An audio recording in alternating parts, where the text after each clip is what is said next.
Greetings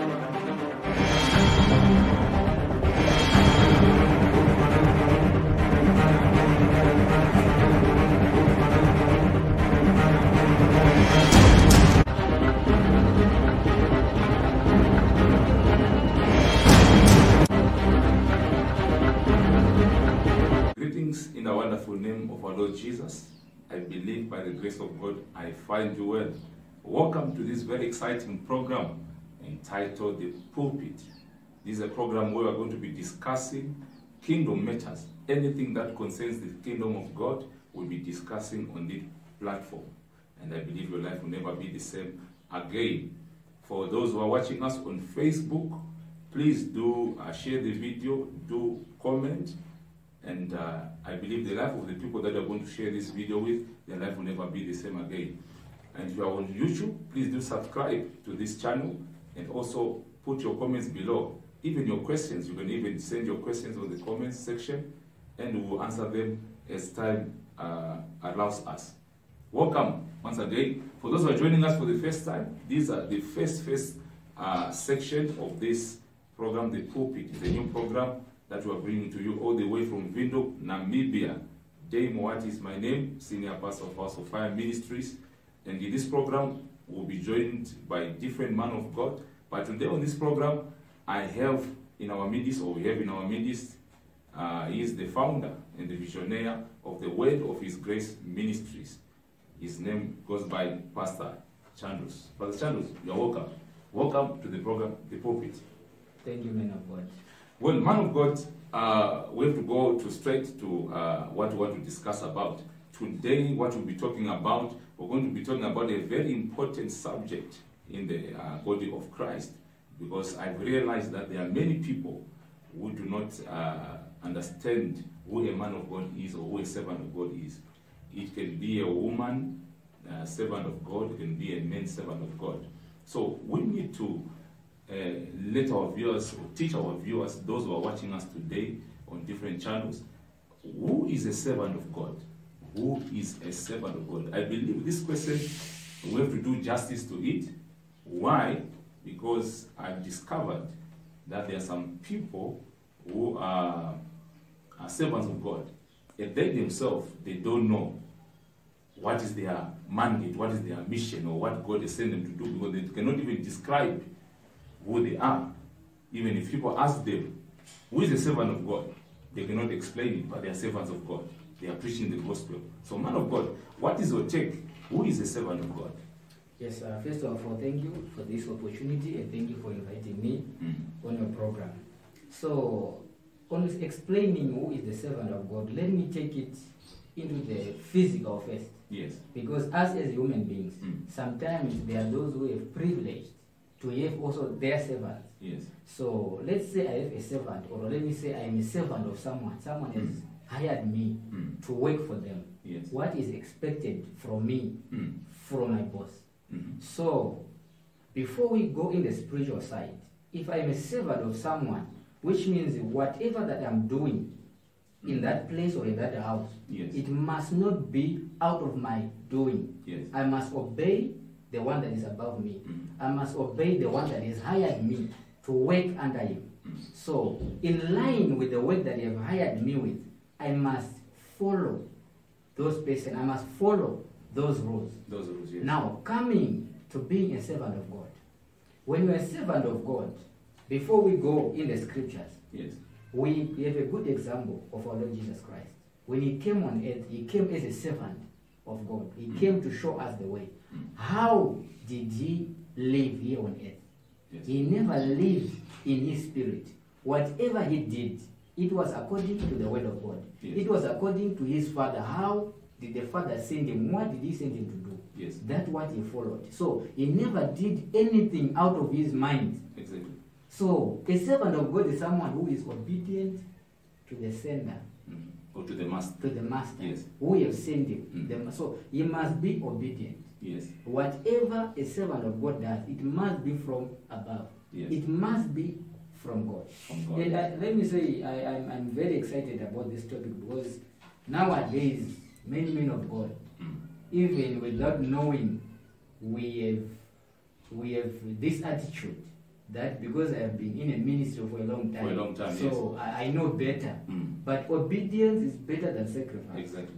So you must be obedient.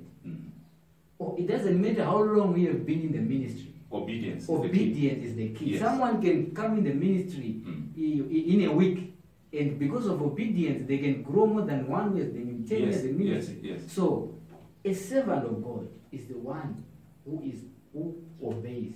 Who obeys the God, or especially in the kingdom of God, is the one who obeys the word of God. Exactly. And the one who has sent him. Exactly. Because I've also come to realize that as servants of God, the work that we are doing, it is not our work.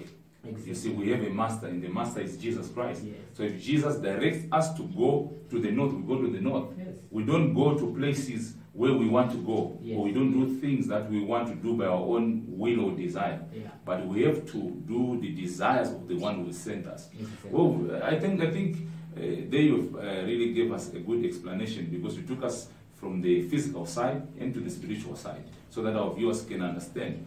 Well, man of God, I don't know if you have a scripture that can really maybe give us some explanation on what we're talking about, so that our viewers out there, they can have much understanding about this topic that we are discussing today. So, viewers out there, as our man of God is preparing the scripture that is going to give us for us to understand who is a servant of God. This is our topic today, who is a servant of God. And I believe by the end of this program, you'll be able to understand and to know who a servant of God is. Even if you're a minister, we've been ministering for some time, maybe 10 years, 5 years, maybe you do not know who you are. But today, after this program, I believe you know who you are in the name of Jesus. Yes, man of God.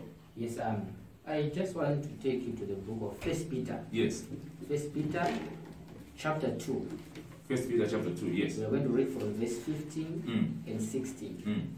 And it says, "For so is the will of God, that with well-doing you may put to silence the ignorance of foolish men, as free and not using your liberty for a cloak or maliciousness, but as the servant of God." As the servant of God, yes. So we need to be careful as a servant of God not to lead in a foolish way. The Bible talks about the foolish man. So a servant of God is one who walks in the Spirit. Yes. For you to avoid from moving as a foolish man, you need to walk in the Spirit. Yes. Because even reading the Bible without the Spirit, you will not understand it. You will not interpret it in the right way. So you might be called. Yes. But being called doesn't make you mature already. Doesn't make you, all-knowing, you know everything. So you need to walk in the Spirit. The Spirit is our helper. Yes. He has been sent to replace Jesus Christ when he left the earth. Yes. So the Holy Spirit is there to help us. When we don't understand, he's there to bring revelation from the Word. Yes, and guidance. Yes. Exactly. So, as the servant of God, walk in the Spirit. Avoid moving in a foolish way. How do you present yourself to people that you are leading? Because I believe as a servant of God, people must see without asking you that this one is a man of God. Yes, without you even telling them. Exactly. Yes. This one is a woman of God. How do they see that? By the way you walk, Yes. by the way you communicate with other people, by the way you do your things. People must see God in what you are doing. People must see that there is something different about this man. Yes. There's something different about this woman. Yes. By the way you do things. You don't do things as a foolish man because you have the Spirit of God in you. And that a calling alone, it separates you from the rest. Yes. Which means there's a special grace upon your life. And that grace makes you do things different Yes. from other people. Yes. So for you to move in that grace, you need to move in the Spirit. In the Spirit. So the Spirit is the main line. Exactly. The Spirit is the one that has to guide you to become the expected servant of God that God is expecting. Exactly. Or whatever God is expecting to bring out of you, it has to be led by the Spirit of God. Exactly. Wow, that is really good. I believe our viewers, you are being blessed as you're watching this program. But man of God, this brings us to another question that I've heard some people asking. And many of the people have asked me these questions, including some of my members from my church. Is it right for a woman to be a servant of God? Because I've heard some denominations, they say a woman must not preach. Yes, yes. And if you talk to them, they will bring you to a scripture. I believe in the book of 1 Timothy, we're going to go to that scripture, which says, I do not allow a woman to teach a man. And they take that scripture and they said, a woman must not preach. A woman must not teach a man, because the Bible says so. But according to you, and according to the revelation you've gotten from the Word of God, can a woman, or is a woman allowed to minister the Word of God? Can a woman be a pastor, be an apostle, be a prophetess? Is it biblical, or is it these are our own human ideologies or whatever things that we are just bringing in so that we can also do things that are not in line with the Word of God? What's your take on this one? Yeah, no, this is a debate that has been going on for many years. Yes. You see, I believe when we say women are not allowed to become servants of God, it's just a misinterpretation of the Word of God. Yes. A woman can become a servant of God. A woman can become a pastor, a prophetess, an apostle. They can become. Yes. Now, the question is, what did Paul mean when he said a woman must not teach? Yes. A man. That is what we need to understand. What did he mean? Yes. And if you read your Bible very well, the moment that the day that he said that, there was a misunderstanding in the house of God. Yes. What he meant by a woman must not teach a man, he did not say a woman must not teach the Word of God. Yes. To a man. Yes. A woman can teach. If we read our Bibles, women are very important in the gospel of our Lord Jesus Christ. Exactly. Number one, they are the ones that gave birth to our Lord Jesus Christ. Yes. They gave birth to a good news. Yes. They gave birth to a Messiah. Amen. So we cannot leave them out of the ministry. They are the pillar of the ministry. If we look at when Jesus died and he resurrected, who brought the that news first? It was a woman. Yes. So to say a woman must not teach, where was the apostles when the women discovered that Jesus is resurrected? Yes. Because we need to understand that our victory as Christian is in the resurrection of Jesus Christ. Of our Lord Jesus, yes. It's not in his death, but in his resurrection. Right. Many people has died. Many false gods has died, but they never resurrected. Even the Prophet Muhammad. Yes, he died, He but died. where is he? Yes. He's still in his grave, but Jesus resurrected. So our victory is in his resurrection, Yes. which that news was brought to the apostles by a woman. By a woman. That was a ministry. Yes. Women ministered to the apostles and said, he is no longer there. He has resurrected. Even some of the apostles, they did not believe. They did not believe, yes. But the women, they believed, he said he will resurrect on the third day. Yes. He is resurrected. So it's a misinterpretation of the word Of the scripture. But man of God, we might have some of our viewers there who might not be in agreement with what you are saying. Because, yes, there are people who have taken that scripture in the book of 1 Timothy and they say, no, they made it a doctrine. And they say, we're not allowing a woman to preach, because the Bible says so. You see, and can you maybe take us into the Word of God? Because everything that we must do and present to our viewers is just to be scripture-based. Yeah. So can we maybe take one scripture that is in supportive with what you are saying? Because there will be somebody who's watching, they will say, no, me, I was taught by my pastor. And I also read it in my own Bible. He says, I'm not allowed to preach. And these people, they are not allowed even in their congregation to express the gift that God has put inside of them, because the man of God said, you are not allowed to preach as long as you're a female. So I think let us just go into the Word of God and we can see what does the Bible say. Take some examples of some women whom we see in the Bible. You go in the book of Acts, you see there were some women who were also helping the apostles. Even the time of Jesus Christ, I believe there were also some women that were there that were also helping him in his substance, providing Jesus with substance. They're even mentioned there.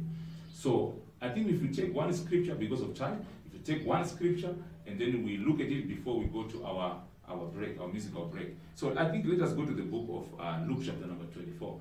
I think we can also learn something from there. The book of Luke chapter number 24. And while you're opening, yes. You see, me, I admire especially women of God. Yes. There's a woman of God that I love so much, and her name is Catherine Kuhlman. She went to be with the Lord many years ago. I think even before I was born, I'm not sure. But Yes. I came to know about it through people like Benny Hinn, and I've watched some videos. Yes. A woman who was used by God mightily. Mm. And I think in a generation when she was being used by God, I think she was a woman of the moment in the charismatic ministry.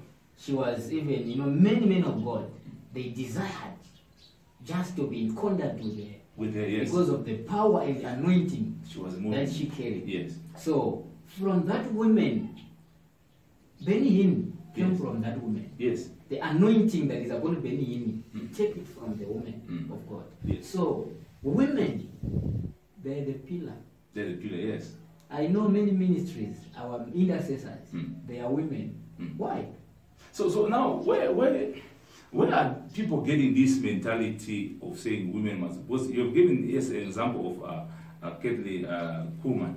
People like Benny Hinn, of course, they also were imparted to the ministry of that. Not only her, there are many servants of God that we have today. Yeah. Some of them have already went to glory. But where are people getting this notion of saying a woman must not preach? Is it a mentality of wanting to enslave women, or what is really is it, or is it a misunderstanding of the scriptures? I think it's both.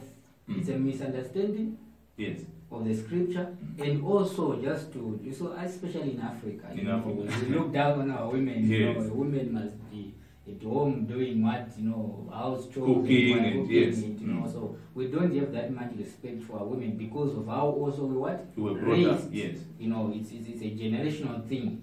But so it's both misinterpretation of the word of God and also how in Africa we do things. Yes. So that is the thing that is really destroying, especially the women of God. Because there are women who are called out there, but they were also made to believe that as a woman you must not minister. Yes. So they are dying. Their spiritual gift is dying inside of them. Yes. Because they cannot fulfill the will of God upon their lives because of what is happening around them. They are not given opportunities. They are not allowed. So honestly, we have gone out of the way.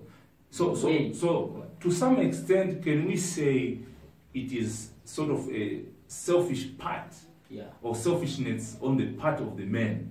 Because we have some men who cannot accept to be taught by a woman. Yeah. Even if a woman is the one whom God has given the vision to lead them, they might say, no, I cannot be led by a woman. Yeah. So this understanding is coming, yes, as you have said, is coming from how people were brought up. Because especially in our African culture, our great-grandfathers, even now, they actually say, no, a woman cannot be above the man. Yeah. But what Apostle Paul was talking there, he was not really saying that the woman must be above the man. Yeah. No. Yeah. Because most of the people, they think that if a woman is preaching, then he has become above. No. You see, they look at the aspect of submission, and they say, no, maybe if we allow her to preach and to be our leader, then at the end of the day, it's undermining the aspect of what? Or the preaching of submission. Of which I think, as you've said, people, they misunderstand. There's a misunderstanding there. Well, before we go to our break, I just want us to go to the book of Luke chapter 24, from verses number 1. Let's start from verse number 1. The Bible is saying here, on the first day of the week, very early in the morning, they and certain other women, I want to see the people who are there. They and some of other women came to the tomb, bringing the spice. This was after Jesus had been buried. You see, and they were waiting for the resurrection. You see, and some of them, of course, even the disciples themselves, the men themselves, they were not believing that Jesus was going to rise again. It's already done. That's why you see they were not even in the picture. But we have women here who are believing, and they are believing the word of the Master, that he left, that when I die, I'm going to resurrect on the third day. Now look what he says, verse number 2. But they found the stone rolled away from the tomb. Verse number 3 says, then they went in and did not find the body of our Lord Jesus Christ. Verse number 4 says, and it happened as they were greatly perplexed about this, that behold, two men stood by them in the shining garments. I believe they were angels. Verse number 5, it says, then as they were afraid and bowed their faces to the earth, they said to them, why do you seek the living among the dead? He is not here, but he is risen. Remember how he spoke to you, which means when Jesus even said he was going to resurrect, Yes. these women were present. Exactly. The disciples, the men were present. So present. Now who was there to catch the revelation? It was the But women. the women first. So where were the men? This is where the challenge is. Where were the men? Because if somebody is saying today, a woman must not minister, a woman must not preach, where were the men here? Okay, let's continue. The Bible says, why do you seek the living among the dead? He's not here, but he has risen. Remember how he spoke to you when he was still in Galilee. Verse 7, saying, the Son of Man must be delivered into the hands of sinful men and be crucified, and on the third day rise again. And they remembered these words. Then they returned from the tomb and told all these things to the 11. Yes. So who are these 11? These are the men. These are the apostles. The apostles. Yes. So the apostles, man of God, they were not in the picture. Yes. They were not there. So the first people to receive the good news and to run with the good news were the women. Exactly. Because they are the first. If you see here, they left the tomb and they went and they told the 12, or I mean the 11, but that time they were 11 because the other one had already committed suicide. Yes. So they went and they preached to them the gospel. And that is when they believed. Yes. So in this instance, I believe we are seeing men being made to believe the good news by the women. Exactly. So if somebody, our viewers there, if somebody is saying a woman must not preach, then that person, you must know that that person is not doing these things according to the word of God. Because here we have the first people to preach the good news were the women. Yes. Then the men came, the Bible said they came running, even the Peter, they would not believe. Yes. They would not believe what Jesus told them when they were still alive. So, men of God, I think maybe you can even expand on that one and teach our viewers, for those who are saying no, women must not preach. Viewers, this has been a very exciting topic that we are talking today, or that we are discussing today. But as you know, time is not allowing us today to go further. But we'll continue with the same topic in the coming program. But before we conclude, or before we close this program, I just want to ask man of God, so what are your final words concerning who a servant of God is, for the benefit of our viewers? Maybe somebody is just joining us now, he did not know who is the servant of God. So in conclusion, what are your final words concerning this topic that we are discussing today? My final word would be a servant of God is someone who is humble. Because I believe humility is one of the things that is lacking in. Yes. You know, when many men of God see power moving, you see they develop pride. Right. But God resists the pride and gives grace to the humble. So, in conclusion, let me say, men of God must be humble. Yes. Humility, it will take you to another level. The moment you develop pride, you're going down. In your calling, you're going down in the ministry. But if you can humble yourself, remember where you are coming from. Remember the one that is called you. There is nothing that you are doing out of your power. Out of the power. It is the power of God. Yes. So resist pride. Be humble. Be humble. God will keep you. Thank you so much, man of God. Yes, as you heard our viewers, man of God said, resist pride and be humble. Because everything that you are having, it has come from the Almighty God. So I believe you'll be blessed by this broadcast. Unfortunately, because our time is run out, we cannot continue furthermore. But if you are a man of God, I want to extend this to you. You really want to be part and parcel of this program, the pulpit, wherever you are in Namibia, or whether you are in Oshakati, whether you are in Swakop, please do contact the number that you are seeing on your screen, and we will make time for you to come to the program. This is an open program for anyone who wants to discuss the things that are concerning the kingdom of God. Man of God, thank you so much for joining us.